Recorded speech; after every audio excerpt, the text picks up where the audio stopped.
James, the big eye himself. And I'm back for another review of Married at First Sight. This is season 13, episode 13. Tears, Jeers, and 25-cent margaritas. Even though I think it was martinis, actually. This episode was just... It's frustrating because it seems like it's shit that we all see, they see, but nobody's saying it. And it's getting to the point now where this is a goddamn disaster. And I'm looking at the experts sideways, even more sideways than usual, because they're giving bad advice. It's like they're giving it, Pastor Cal specifically. I don't know what he's talking about. He's just giving bad advice. But forget all that, we'll get to it later. I'm going to go couple by couple, not scene by scene. That's easier for me. Some stuff they do together, I'll talk about together, but that's just how I roll. I just can't do scene by scene. It's too confusing. I'd rather just talk about somebody and get this shit out of the way. Our first couple is Bao and Johnny. It starts out with Johnny is playing pool, I guess in the common area, and Ryan comes and they're talking about their relationships. And, you know, Johnny says him and Bao went bowling. It was fun. It was like real friendly. And you know, he's kind of getting what he wants out of Bao now, but it took a lot of while. And I hate everything Johnny said, because Johnny talks like his happiness is the only happiness that matters. Fuck what Bao wants. He doesn't care about her. He's not thinking about making her happy at all. He just wants to be happy because he feels like he's just the most important. Johnny is just really an ass. He's a terrible husband. I'm sure he's a bad boyfriend. I'm sure he's just bad in relationships. And I think that a lot of women that date him and move on are really dodge the bullet, because he just seems like he's just selfish as hell. He doesn't give a fuck about nobody else, especially Bao. And he has this elevated self-image of what he is, and he's so awesome. And it's like, I don't know what happened to Johnny in college, but he got the impression that he is the shit, and he is not. Anyway, back to this. He said he needs to stop talking to Ryan, because what Ryan got going on is far fucking worse than what him and Bao got going on. He says Ryan is a downer, and it was wrong to talk to him. And you see Johnny and Bao get into bed, and they're talking, and Johnny said the three things he needs is trust, communication, and friendship to build a strong foundation for a marriage. And he said, you know, there's no trust between them, there's no communication, and there's no friendship. And I agree with Bao. Bao says, okay, there's friendship, but it's not, we can't stop at friendship. Because we're married, it has to go beyond just friendship, which is true. And Johnny can't wrap his head around that. With friends, it's different than being with a partner, being romantically involved with somebody. With friends, you don't give a fuck about your friends. You care, but you don't care like that. Because there's a boundary set. It's you and it's them. But when you're married, it's a us. So Bao is like, okay, you need to start thinking about us. We can't just be friends and then that's it. Like, friendship is what we need. Friendship is a part of it, but that's not the goal. They were already friends before. See, that's the thing about it with Bao. She's right. They were friends before.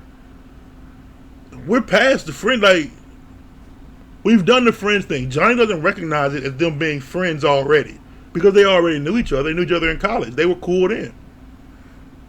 I don't know what he wants.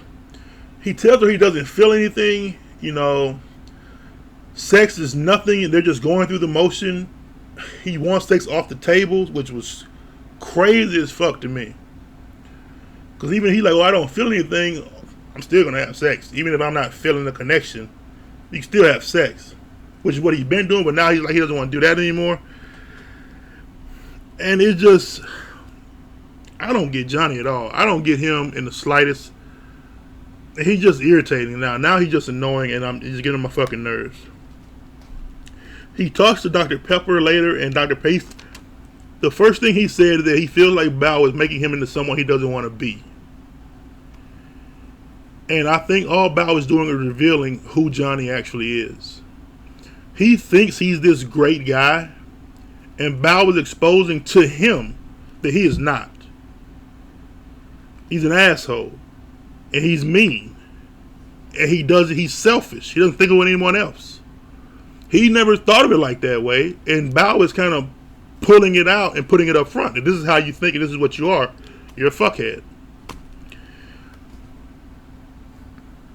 You know, and he feels he needs to apologize. It's like he feels he should, but he doesn't want to. And he knows he needs to talk to her better, but he doesn't want to talk to her better. He's like, he'll try to not be as mean to her or not say things to her, but he's just, it's all lies. It's all lies. Everything Johnny is saying is just not true. And what he considers the truth is just mean and disrespectful. Bao talks to Pastor Cal, and Bao says the truth. She feels like Johnny has made his mind up. He's done. And she's true. Johnny has made his mind up. And Pastor Cal is telling her, well, what can she do? There's no more she can do. For Pastor Cal to be like, to tell Bao she should just try harder or give more or just put up with what Johnny's doing, just deal with it. I'm like, that is terrible advice. That's that Christian advice of with prayer you can work through anything. It's some shit. I'm sorry. I'm a Christian. Some shit you just can't work through. So it's just some stuff that is like, you know what, this is just it. Somebody just openly not liking you, not wanting to be with you, not caring about you, not thinking about you. You can't work through that. How the fuck you work around that? How do you deal with that? He don't want her. He should have said, well, fuck, if he don't just want you, then just leave. Shit. How do you... He doesn't find her attractive. He doesn't like her. He doesn't think of her. He doesn't care about her. He doesn't want her. Well, maybe you guys should just try to talk more, communicate more. Like, who the fuck cares about any of that? He is moments away from just flat out fucking hating her. If he doesn't already just hate her, what does he talk? Pastor Cal was on some bullshit with that. He should have told her, pack your shit and go. But that ain't what he said. Later on, Bao and Johnny meet. And Johnny like, I want to talk to Bao to, get stuff off his chest. And this was right after he talked to Dr. Pepper. 5 minutes later, he's saying, I'm not going to be trying to be mean to her. I'm going to be more careful about what I say and be more sensitive. He's just talking shit to her. He asks Bao, what does she feel? And he doesn't give a fuck what Bao says. Bao is talking. He's rolling his eye. He's looking away. He's fidgeting because she is getting on his nerves. By her telling him she is not going to put up with how he talks to her, it pisses him off. You can see it immediately. He's upset because she's telling him what she won't do. And he's like, you'll do whatever I tell you to do. I'm Johnny. You ain't nobody. He tells her, there's no attraction. He said, I've known you for 15 years. This is the only thing he says. He says this, and Bao should have got up, packed her shit, and left right then. He says that when I came into this, I was expecting a blank slate. Somebody I didn't know, and I would get to know right away. He said, if I would have known it would be you, somebody I know, I wouldn't have done it. I've known you for 15 years, and we've done nothing in that time because I wasn't attracted to you. And Bao gets emotional, but there's no point in getting emotional. She should have just left. I mean, sure, it hurts her feelings. What he's saying is terrible and insulting, but Johnny has a point. And that's on production. That's also on Bao. That's on both of them. Because on neither one of their list of people not to hook me up with, they didn't have the other. Johnny has a point. If I would have known it would have been you, I would have said no. Because he didn't want to be with her. And he's been faking it this whole time like he does want to be with her. He had plenty of time to be with her growing up, but he wasn't attracted to her and he didn't like her. So he wasn't. Johnny's in the right on that.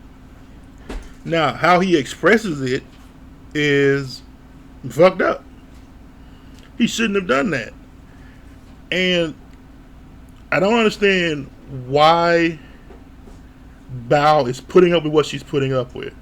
She, instead of trying to work it out or find a way through it or accept it, she should just go and be done. But that's not what she's doing.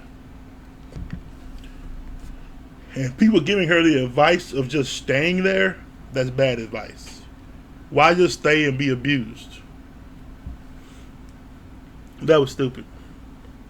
This is hard to, it's hard to watch now with these two. Because you already know how it goes. A lot of these couples are getting hard to watch. Our next couple is Brett and Ryan. Ryan is playing pool with Johnny, and he said, he's forcing it. He doesn't have any feelings. He's like, but he said, Brett's done nothing wrong. She's a great woman. Everything she's doing is awesome. She's considerate, she's loving, she's thoughtful. She's all the great shit. But he doesn't feel like he's done anything wrong. He just doesn't have any feelings for her. Which he's not wrong because he doesn't have any feelings. He just don't. And that's accurate. But him griping to everybody else but Brett is bullshit. That's some whole shit right there. He needs to tell her how he feels. So Brett goes to talk to Pastor Cal. Brett wants to work this out.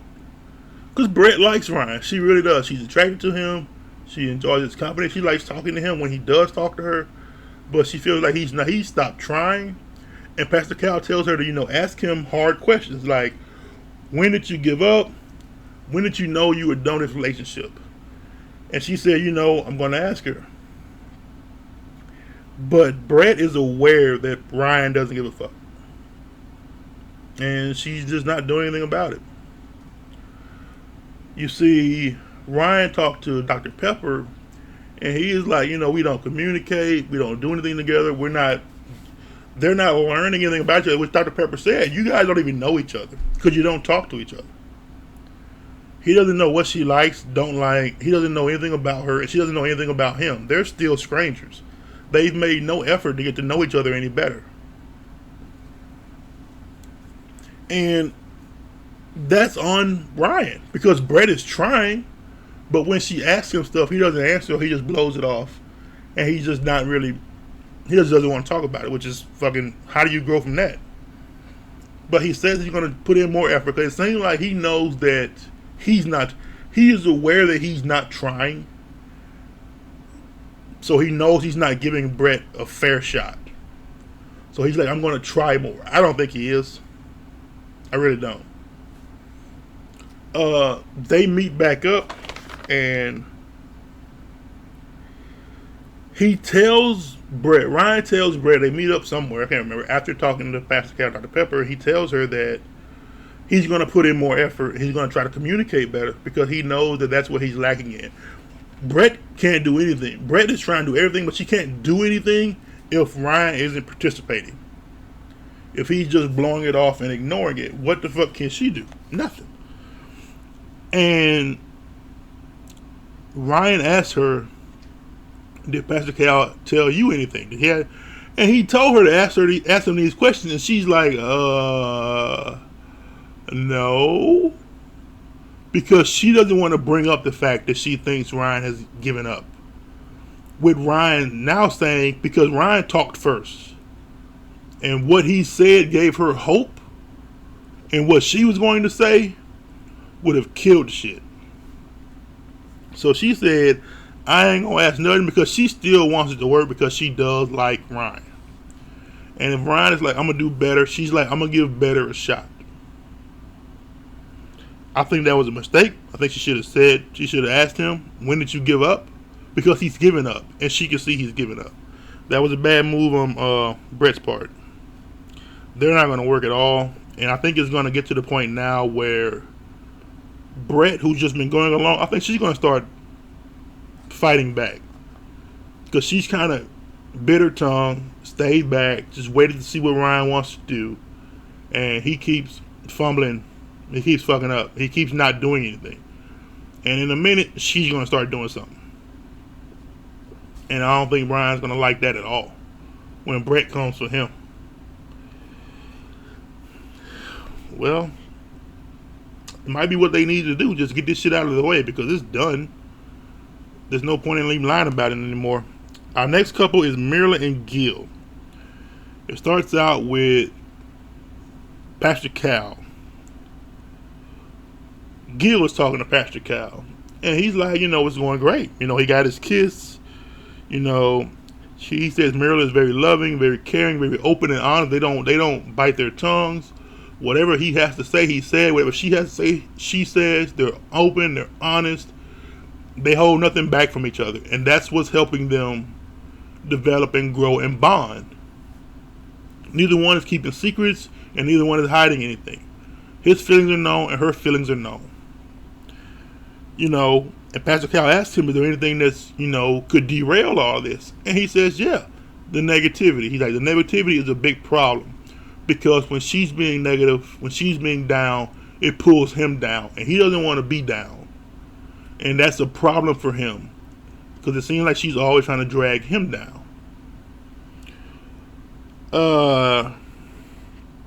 I got a problem with Gil on that. I'll say about it later. You see, Myrla is drunk off her ass. She stayed out all night with her friends. She said they had 25-cent martinis, and I guess she had a lot of them. I don't think she said how many, but she said they were 25-cent martinis, and she is toe up from the flow up. She goes to Dr. Pepper, and she comes in from the wrong side, because she was like, oh, this was closer, I didn't go that way, or whatever. Dr. Pepper was like, okay. And, she asked her about, what's going on, how's it going? And she said she's very happy with Gil. He does so much for her, he's very considerate, he treats her like a princess.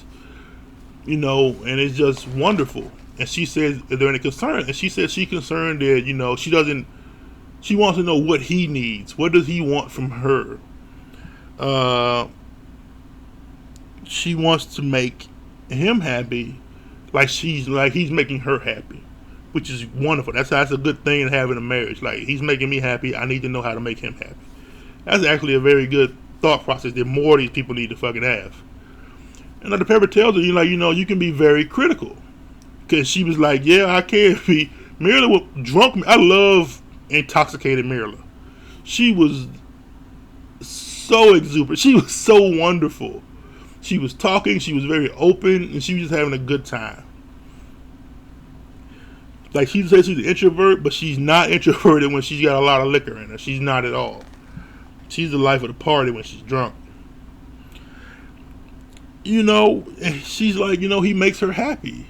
And she doesn't want to be critical and she doesn't want to be a downer and criticize everything and bring everything down and push him away, which is what he said. Now, she's aware of what she's doing. And she wants to not do it. Because it's weird that she said that and he said the same thing. So they must be very open. They talk. Myrla talks to Gil, and Myrla is still trash. She's still messed up. And Gil is looking at her like, what the hell happened? He's just surprised that she's like this. That she's just so outward, because she's drunk. She's had a few drinks. But, she says that, he asked her, what's with being a downer? She said, because she's introverted, her husband's extroverted, when she's uncomfortable or she's not happy, she just gets down. And that's it. She's just like, that's just it. I just get moody and sad, and I just become a depressing downer because I'd rather be home, or I'm uncomfortable, or I don't want to do this. And he asked, what can stop you from being that way? Which is a great question. He said, what can I do to stop you from being that way? No, she asked him, what can you do to stop? He asked what you need. She said she needs a source of distraction. And she said, anything that can distract her from feeling that way, that's how to get her out of it. And he was like, use me as a distraction. Be more intimate. And she was like, what? He was like, yeah, me. If you feel like you're down or you're depressed or sad, just come give me a hug, or come be with me, or stand by me and put your arm around me. Because he said, I will cheer you up. And she was like, he does cheer her up. He makes her happy.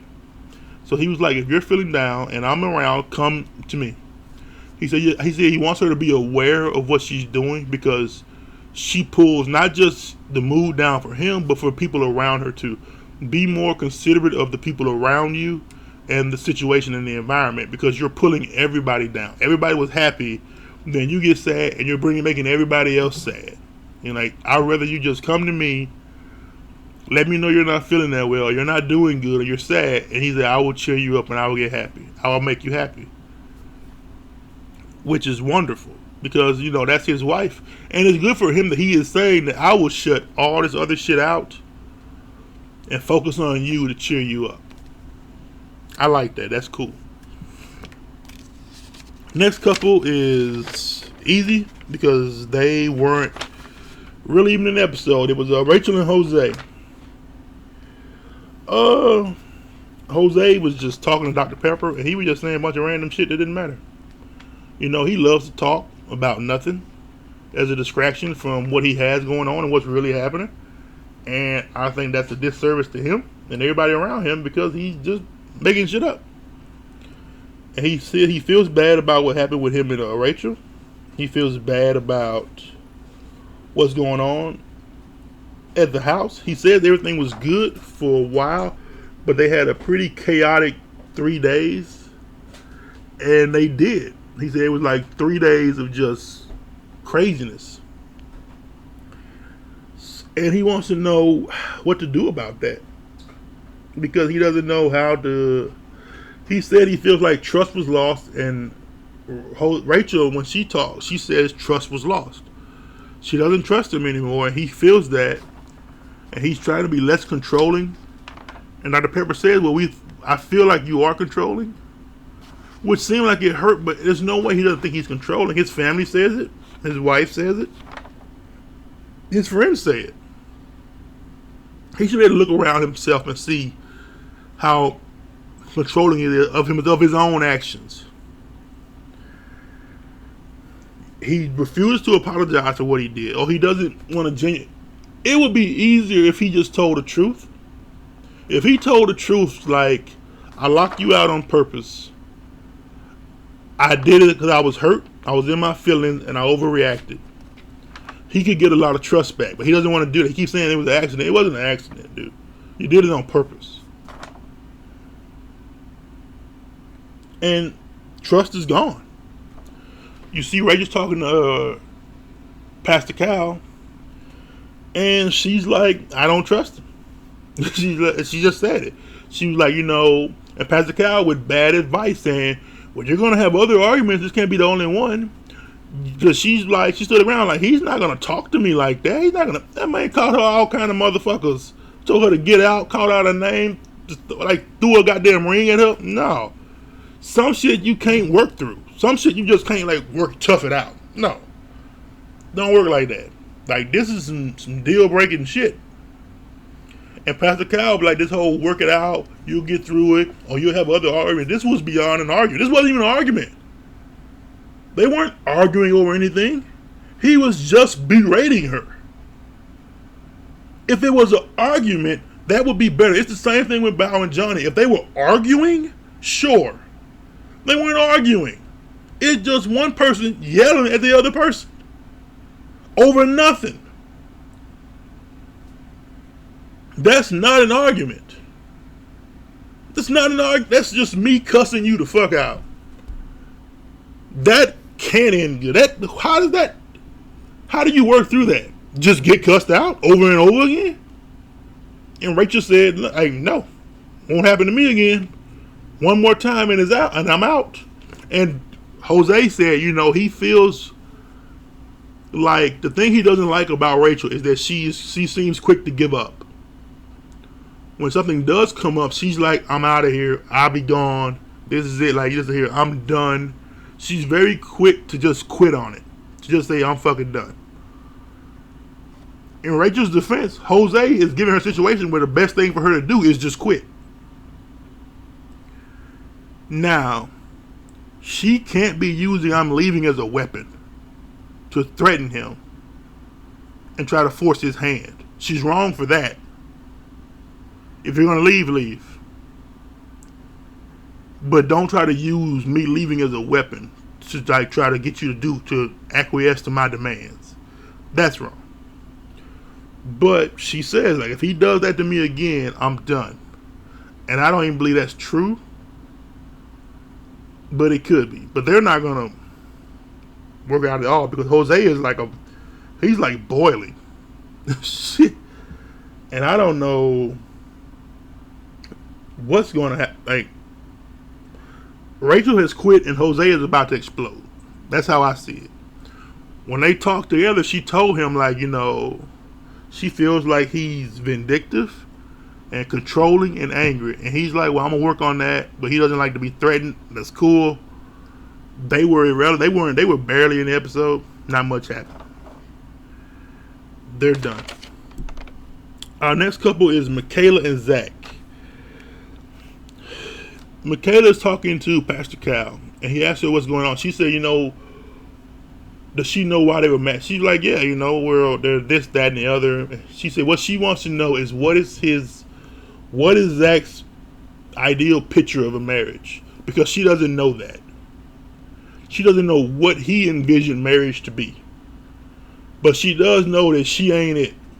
And she ain't doing it.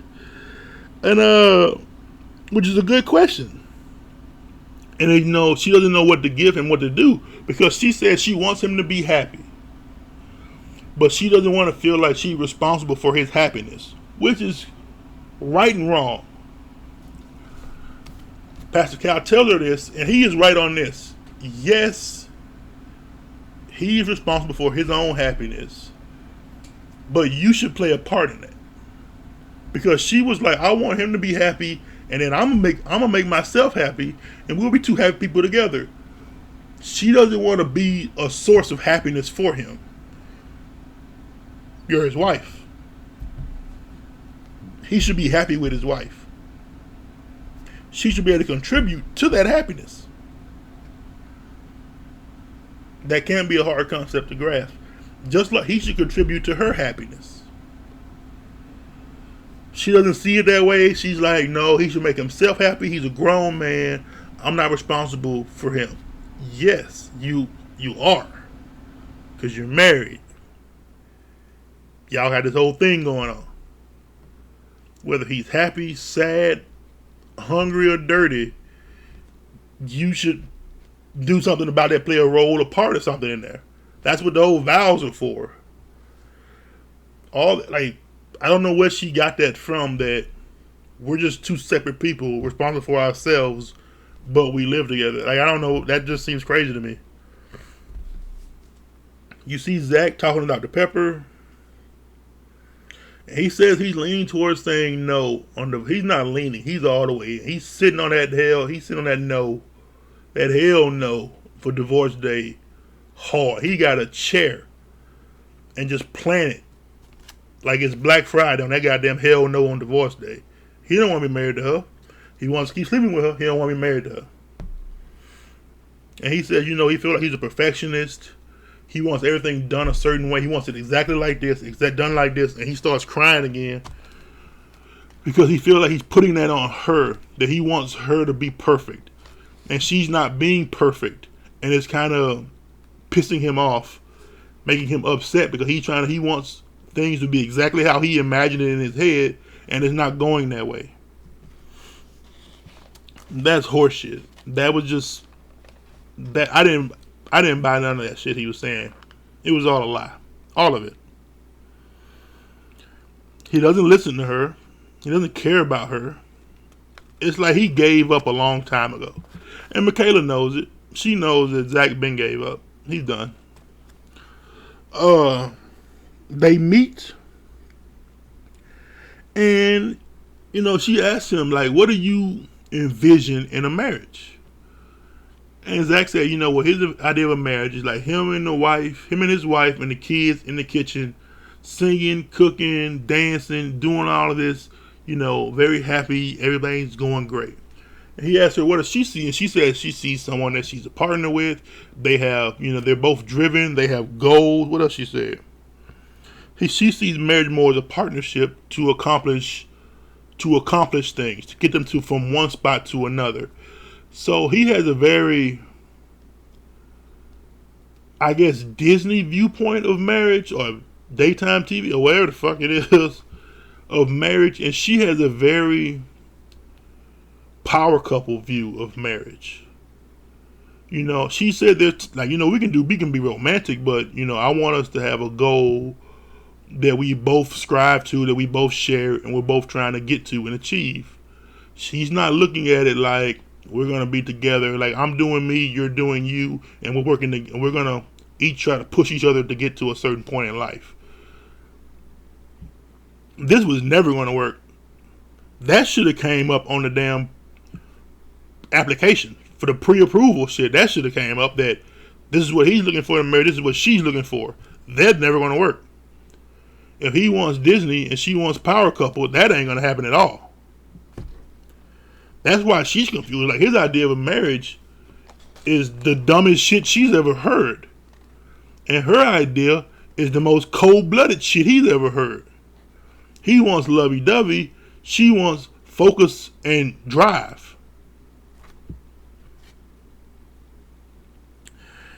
And she says that, you know, she feels like Zach doesn't see a future with them.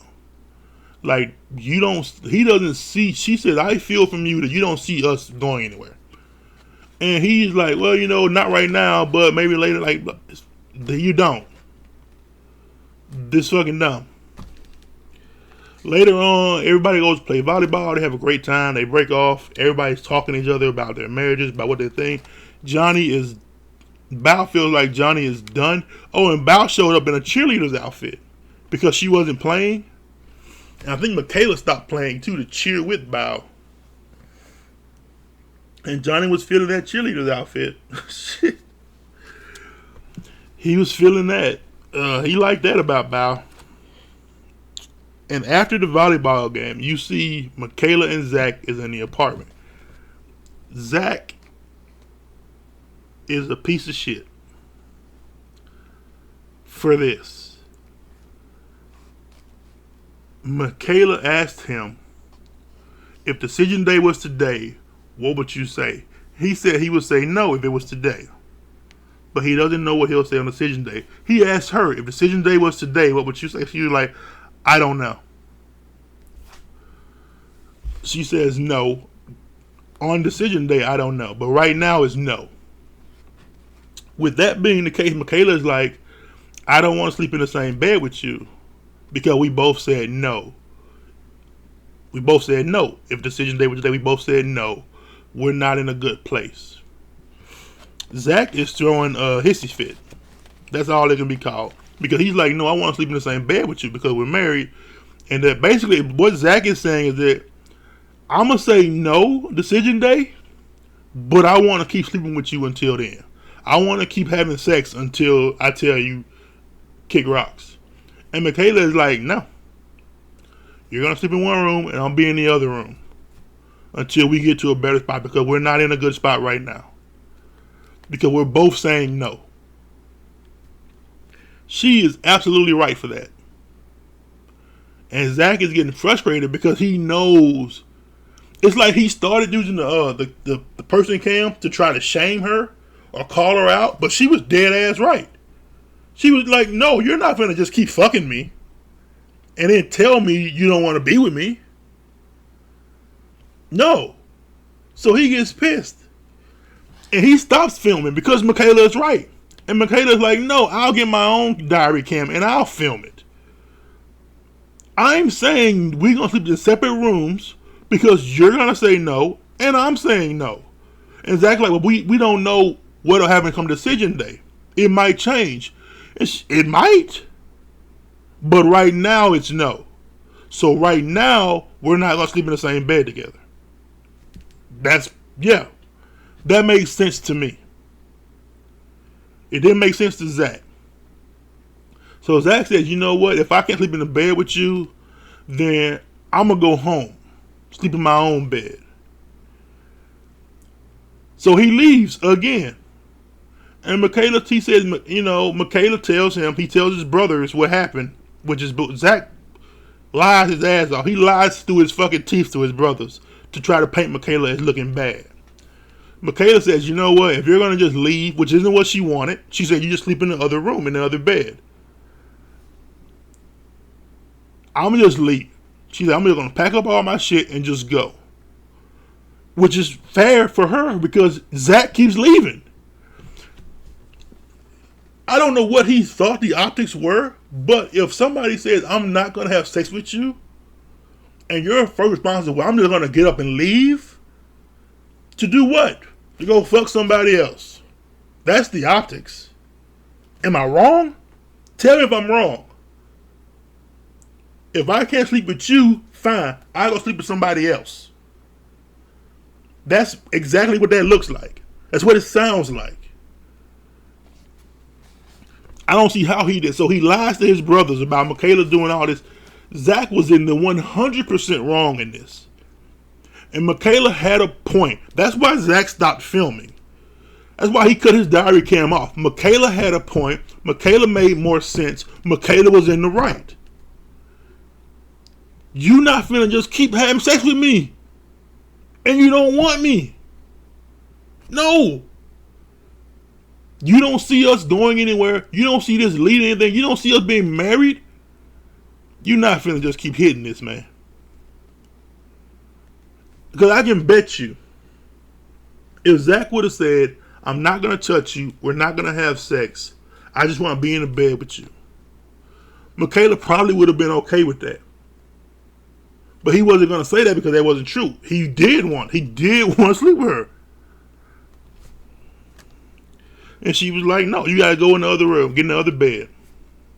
And he couldn't do that because he like, if I can't sleep with you, I'm going to sleep with someone else. He can try to spin it however he wants. But that's what it was. Or at least that's what it looks like. To me. It may look different to you. To me, that's what it was. She told him no. He said, fine, I'll go hit somebody else. They're another couple that's getting hard to watch. Because Michaela was right. She was so right. You could see it killing her. Because she was right. And Zach was wrong. But he is trying to spin it like she's wrong.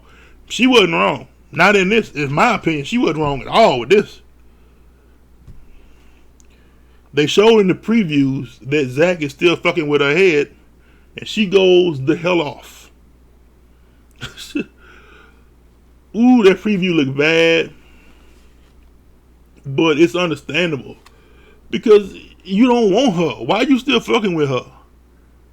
Why are you still trying to have sex with her and you don't want her? Why are you still messing with her and you don't want her? He tries to call her at the end of this episode on each one of her phones and she doesn't answer. This is crazy. I feel bad for Michaela because I feel like Zach is trying to drive her. He sees her as nothing more than like something to have sex with. That's it. And she sees that. She is aware of that. He doesn't want to be with her.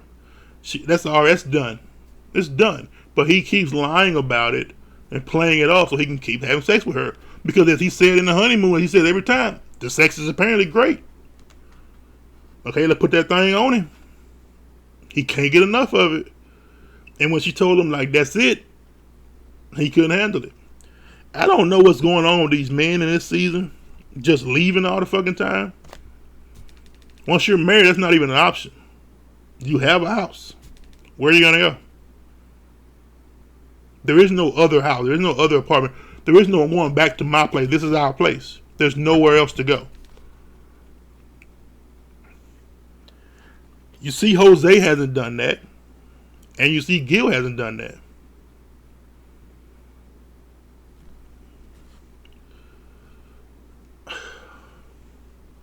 It's getting hard to watch because the only couple that's worth watching right now is Marilyn and Gil. Everyone else is a fucking train wreck. Or a train that's about to wreck. But hey, that's my thoughts. What are yours? Make sure you Like, comment, subscribe. Tell me if I'm wrong. Tell me if I'm right. I'm always reading. I'm always checking. I'm always looking. I'll try to answer you, but I might see it way after the time. But I do read what you write if you do write something. But hey, that's it for me, at least. Until next time, till the next episode when shit hit the fans. All right, y'all. Peace.